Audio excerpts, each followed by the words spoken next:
Bienvenidos al tercer apunte complementario, casi tercer apunte, pero bueno, debería ser la introducción al tercer apunte del oráculo astrológico. En este apunte vamos a sintetizar lo máximo que sabemos y lo mínimo que sabemos de la práctica oracular en general, ¿sí? Voy a hacer una lectura muy rápida de la de qué significó la práctica oracular. Les voy a contar cómo se manifestó y les voy a contar la rama astrológica que se dedica a la práctica oracular. Por eso se va a llamar las prácticas oraculares de la astrología. Pero solamente para introducirnos en el concepto de qué es un oráculo, qué es preguntarle a un sabio, qué es preguntarle qué es preguntarle al adivino, qué es preguntarle al medium, qué es preguntarle a Dios, qué es cargar con una pregunta que solo puede ser respondida por la divinidad, porque uno llega a la conclusión de que debe ir al oráculo. Es decir, que una persona llega a la conclusión que debe recurrir a un método de adivinación para entender qué es lo que pasa o lo que pasó. Eso es ir a la pregunta del oráculo, no porque me quiera poner en la imaginación de cómo lo pensaban los antiguos, sino es como ese pasaje al acto que todos tenemos de ir a preguntarle al sabio o de ir a preguntarle ir a preguntar, mostrar la falta y decir yo quiero saber, ¿no? Decir, a mí me falta este conocimiento, quiero saber. Y bueno, hay muchos criterios para elegir a qué oráculo ir, ¿no? Y cada época tuvo sus oráculos. Hay una frase importante que dice Lacan, que es que los oráculos pasaron de moda. Y si el psicoanálisis fuera solamente una práctica oracular, pseudocientífica, pasaría de moda también. Les voy a leer algunos de los nombres de los oráculos más conocidos. Esto es la teomancia, la profecía a través de los eventos premonitorios. La teiamanía, la profecía a través de una locura divina. El arúspice, la persona que leía o hacía profecías leyendo las entrañas de ciertos animales que desentrañaban. La rapsodomancia, la profecía a través del uso de la poesía. La astrología, la profecía a través de la fecha de nacimiento y la posición de los planetas desde el punto de vista de la Tierra. La cartomancia, el tarot. La ovomancia, la profecía a través de huevos. La oculomancia o iriología, la profecía a través de la vista y de los ojos de la persona. La esticomancia, la profecía realizada a través de frases elegidas al azar. La esticomancia tuvo un momento de boom muy interesante donde por alguna razón a la gente le gustaba agarrar los libros al azar y abrir una página. Bueno, esto está bastante relatado en el siglo XVI, en la época del Renacimiento. Era realmente inexplicable lo que le pasaba a la gente de abrir un libro al azar y que salga una palabra. Y fue una moda y una práctica, y hasta incluso hubo hechos heréticos adentro de la Iglesia Católica por la gente que hacía ese tipo de cosas. Bueno, tiene sus propios problemas y tuvo muchos nombres. Hay algunos pequeños eventos heréticos de la época. Bueno, ahora vamos a pasar al augurio. El augurio, que eran los arúspices, o sea, los arúspices primero rompían entrañas, pero después el augur, que formaba parte de toda esa relación animal y digamos como todo lo que son las escopías y las mancias alrededor de animales.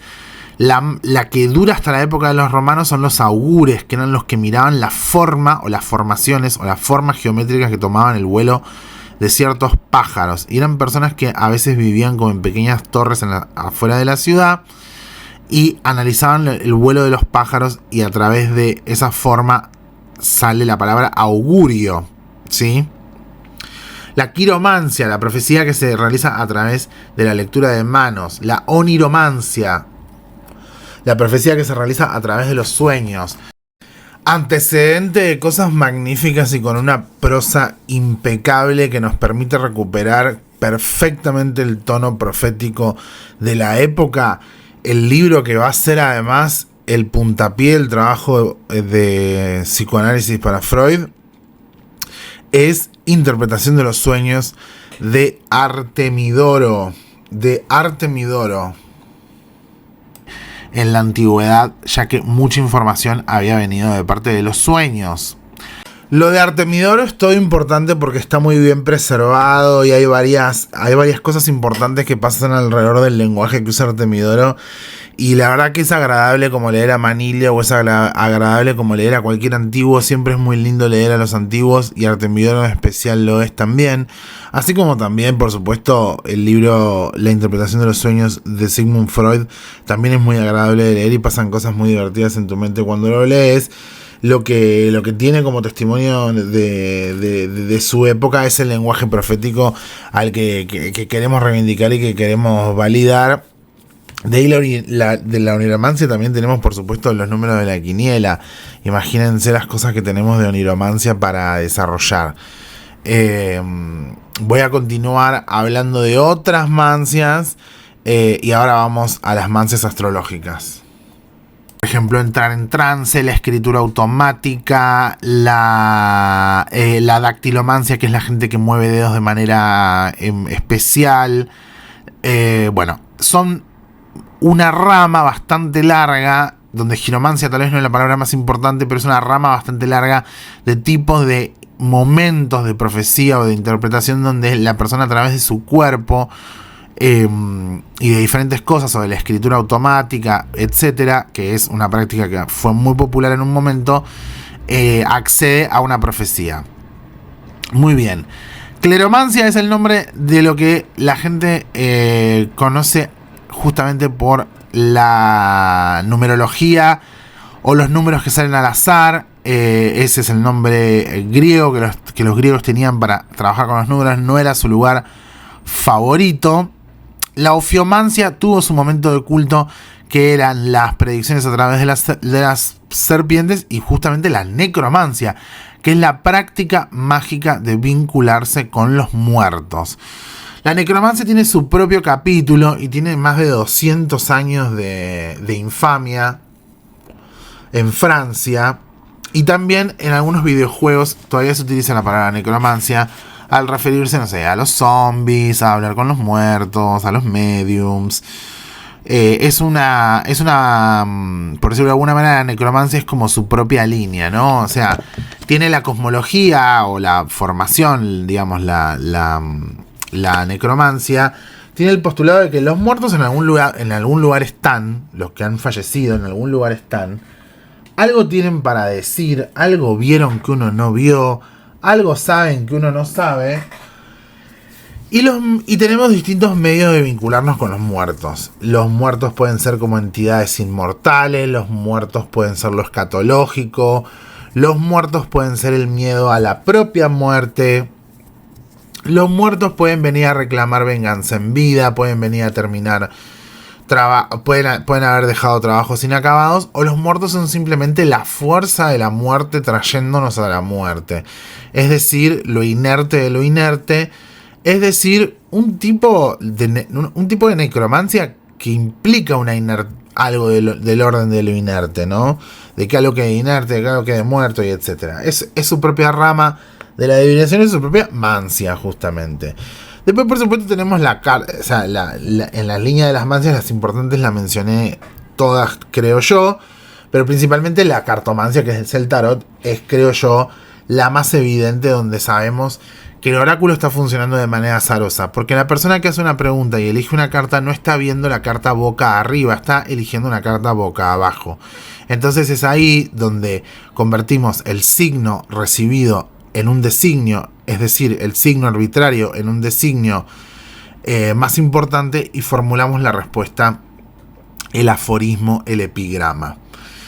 Muy bien, voy a hacer una última mención a un estudio bastante largo que realicé sobre el oráculo de Delfos, que fue un lugar bastante importante en Grecia, pero no se remite a la práctica astrológica, pero sí quiero hacer un par de menciones sobre qué pasó durante muchísimos siglos en una montaña muy especial de Grecia, donde se sembró y se plantó un templo dedicado al dios Apolo, con una línea de pitias, es decir, de sibilas, es decir, una línea que se pasaba de mujer a mujer, que guardaba el inmenso poder de la profecía encerrada adentro de una montaña, que las personas debían ascender y pasar diferentes pruebas para que la pitia realice finalmente un trance y la pitia le responda con la voz de Apolo en forma de poema, escrito a veces en tablas de acero, de piedra, estoy casi seguro que no, en algunas tablillas de bronce, en algunas tablillas de metal,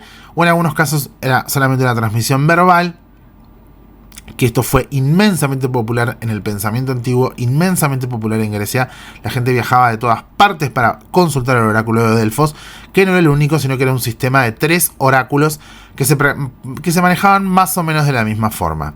En un momento se trató de revivir la práctica, cuando ya había sido básicamente destruida y pasada de moda hasta por los propios griegos, por decirlo de alguna forma, ¿no?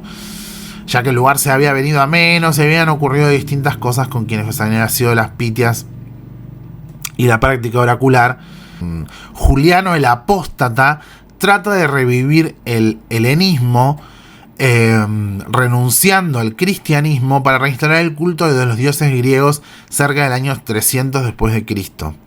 Intentó revivir el oráculo de Delfos entre otros diferentes templos y trágicamente para los paganos helenos en el siglo IV, o sea, durante el año 300, el apóstata, Juliano el Apóstata, solamente duró 2 años antes de ser derrocado, pero durante esos 2 años hubo una sibila, que fue la sibila de Juliano, la última sibila de la historia. Queda en la historia una última profecía hecha para el rey, realizada y escrita por la última sibila del último heleno, Greek Philosophers and Sophists in the 4th Century AD, y este personaje que voy a citar es el personaje llamado Oribacio de Pérgamo. Una anécdota sobre Oribacio cuenta que visitó el oráculo de Delfos en el año 362 bajo el mandado de Juliano el Apóstata, ya que Oribacio era su médico. En ese momento el templo de Delfos en la montaña estaba abandonado y en ruinas. Ofreció allí servicios y los servicios del emperador Juliano al templo, y a cambio oyó la última profecía de la última pitia, de la última sibila de Delfos. ¿Sí? Di al rey que la gran casa ha caído. Apolo ya no tiene aquí su morada, ni brotes de laurel sagrado. Las fuentes están silenciosas, las voces se han callado.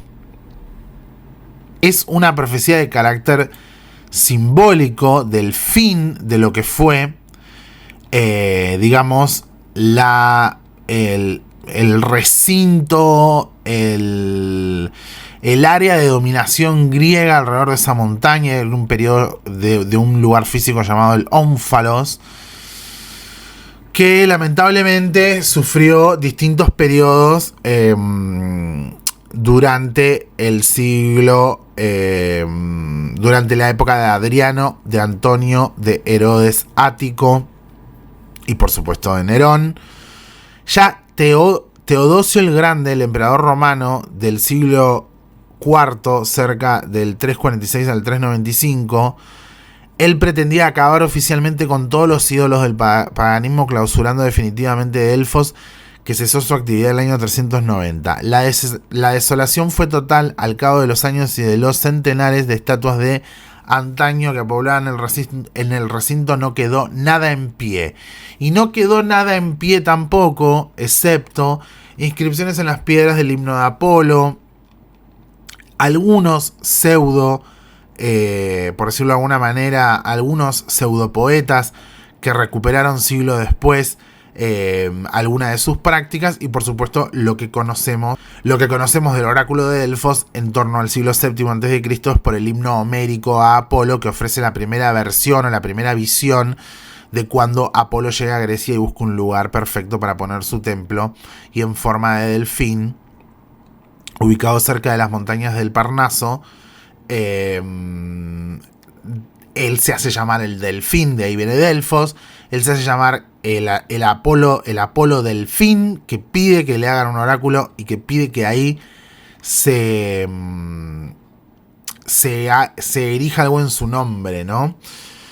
También está presente en la Eneida, así que los propios autores antiguos ya daban cuenta de todo esto. Y por supuesto, por último, para cerrar por ahora con el tema de Delfos, porque podríamos hacer un video solamente de Delfos, ya que es un tema que estudié muchísimo, solamente voy a mencionar que no está del todo claro qué es mito y qué es realidad de las cosas que se dicen sobre el oráculo de Delfos, pero por suerte tenemos un montón de científicos que sí hicieron un montón de trabajo químico real y objetivo, y tenemos un montón de datos muy reales de qué pasaba exactamente en Delfos, qué hacía la Pitia sentada arriba de la silla de 3 patas, y de cómo era la constitución de Delfos y de qué estaba pasando. Por último, vamos a hacer una última mención, y esta es la que lleva el título del apunte, que es el uso de la práctica oracular de la astrología. Es decir, la rama oracular de la astrología, es decir, la rama más objetiva, la rama que se instala y que se reconoce como oracular de la astrología, es lo que se va a llamar la astrología horaria, que tiene entre varios cultores mucha bibliografía de parte de William Lilly, que es recibir a una persona, realizar una pregunta, mirar el ascendente del momento en el que realiza la pregunta e interpretar lo que nosotros vemos como un mapa astrológico como una carta horaria. Y esa carta horaria tiene su propia manera de ser interpretada y puede responder todo tipo de preguntas de forma oracular, hasta incluso realizar diagnósticos. En el libro de Benson Bobrick vamos a ver que también, por ejemplo, adentro de lo que fue la astrología médica, esto está todo muy vinculado con William Lilly, lo que estoy hablando en este momento, y todo lo que es el renacimiento de la astrología. Es en el periodo del renacimiento de la astrología, ¿sí? Lo que va a ser la astrología renacentista. O sea que es su propia rama y es su propia cosa, y lo vamos a tratar con mucho respeto. Se hacía lo que se llamaba la carta de convitura o la carta del recostado, que involucraba un montón de técnicas de estrellas fijas y también de astrología horaria, es decir, de decidir en qué momento del día hacer una intervención quirúrgica.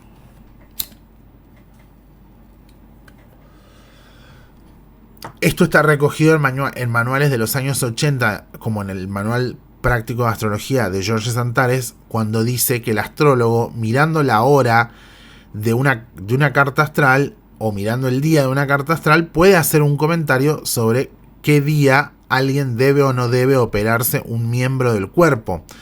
Ya que si seguimos las reglas de la astrología horaria, si la luna estuviera pasando por ese lugar, por ejemplo, en Aries, la cabeza, si la luna estuviera pasando por ese lugar, no deberíamos aplicar ni plata ni hacer sangrar esa zona del cuerpo, ya que la luna estaría en un lugar complicado para la persona. O sea, la persona no debería recibir ningún tipo de herida o de intervención médica en el signo en el que está pasando la luna. Entonces debería esperar unos días hasta que la luna esté en otro signo que no indique el órgano que debe operar, y ahí sí se puede operar. Esa decisión, por ejemplo, está presente, lo mismo que para predecir el sexo biológico de una persona que gestó a partir de la hora del momento de la gestación y el empleo de Júpiter, ¿sí? Todas estas bibliografías son bibliografías de astrología cristiana, de astrología renacentista, de astrología médica y etcétera, y que más tarde o más temprano, metiéndose con temas médicos como estoy señalando en este momento, están realizando procedimientos de mirar la carta del momento, que es lo que hace la astrología horaria, que es que levanta una carta en ese momento y hace y evalúa un juicio de valor al respecto. Es un tipo de astrología muy distinta, que no tiene que ver con astrología psicológica, sino que tiene que ver con otro tipo de toma de decisiones, y de que la gente que conoce de astrología tradicional y de astrología antigua tiene un montón de referencias, porque es la rama profética de la astrología horaria. Ahora les voy a poner algunas imágenes de gente que considero que son astrólogos horarios que conozco y hasta puedo reconocer también de alguna forma la forma técnica distinta en la que trabajaría un astrólogo de astrología horaria contra un astrólogo que va a hacer una astrología psicológica o una astrología de los juicios de valor. Y por último, para despedirnos de este pequeño apartado sobre qué significan los oráculos, cuál es la historia de los oráculos y cuál es la rama oracular de la astrología, les dejo esta divertidísima ruleta astrológica. Esto es una bibliografía publicada real, histórica, totalmente pionera, donde ya directamente lo oracular, el azar, está tan presente que tenemos directamente una ruleta de casino expresada de manera zodiacal, de la que se podrían hacer tantísimas interpretaciones y tratar de hacer tal adivinación del azar o tal adivinación de una bolita girando y girando y girando en una ruleta. Imagínense qué interesante, pero a la vez también qué maniático, que tiene que ver el asunto de la rama oracular de la astrología, que no tiene que ver tanto con la rama personal, donde solamente lo que conocemos como, por ejemplo, como revolución solar, es una rama que podría tener una tendencia oracular. Lo mismo que cuando hacemos tránsitos proyectados o direcciones primarias o progresiones, también podría tener una rama oracular. Pero es considerado astrología de la personalidad y no algo tan dinámico como la ruleta que estamos viendo. Y por último, lo que fue la astrología evolutiva de los años 70, que bueno, ha evolucionado mucho y ha cambiado mucho en su estilo, también trabaja de una forma oracular al hacer una astrología de las edades. Es decir, en cada septemio te va a pasar algo, es decir, una vez cada 7 años. O te va a pasar algo en tu retorno de Júpiter entre los 11 y los 12, entre los 23 y los 24, entre los 35 y los 36, entre los 47 y los 48, o los 45 y 46, bueno, etc.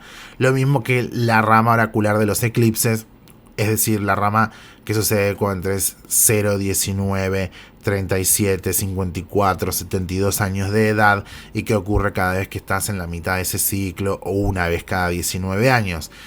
Que formarían generalidades tan grandes adentro de la astrología evolutiva, es decir, de los procesos evolutivos del ser, a lo largo de recibir tránsitos constantes a lo largo de toda una vida, del promedio de la vida de la persona del siglo XX, que la astrología evolutiva encontró cierta legalidad y cierta constancia, diciendo que una vez cada 19, una vez cada tantos años y medio, una vez cada el retorno de Saturno, a los 29, a los 56, y etcétera, formarían legalidades o podrían hacer algún tipo de oráculo o proyección o predicción de futuro, ¿no? Es decir, el oráculo dando una respuesta, el oráculo poniendo un sentido, el oráculo dándole un sentido al proceso que está viviendo el alma y la conciencia del individuo.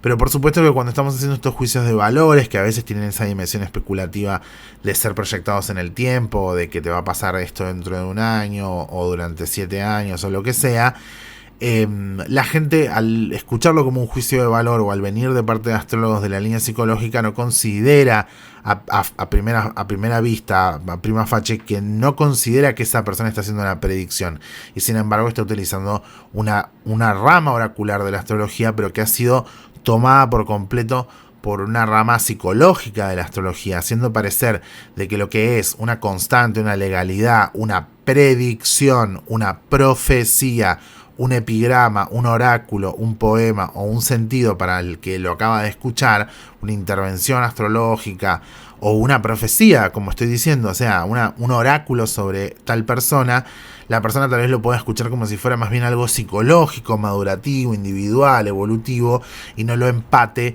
con la astrología horaria, y no lo empate con la astrología de la ruleta rusa, y no lo empate con las prácticas de adivinación y de las mancias y los oráculos de los que hablamos, sino que lo vemos como el procedimiento natural que debería tener la astrología psicológica. Me parece interesante si alguien tuviera ese prejuicio a primera mano y poder al hacer esta expresión de las ramas de las mancias y de la reivindicación del oráculo y de la dimensión oracular de la astrología, poder ver que están en la misma vía, que no son digamos un paisano de cada pueblo, sino que están en la misma vía, y que la astrología también, ya incluso en antología de Vettius Valens, sabemos que nace oracular, nace lista para responderle preguntas a los otros.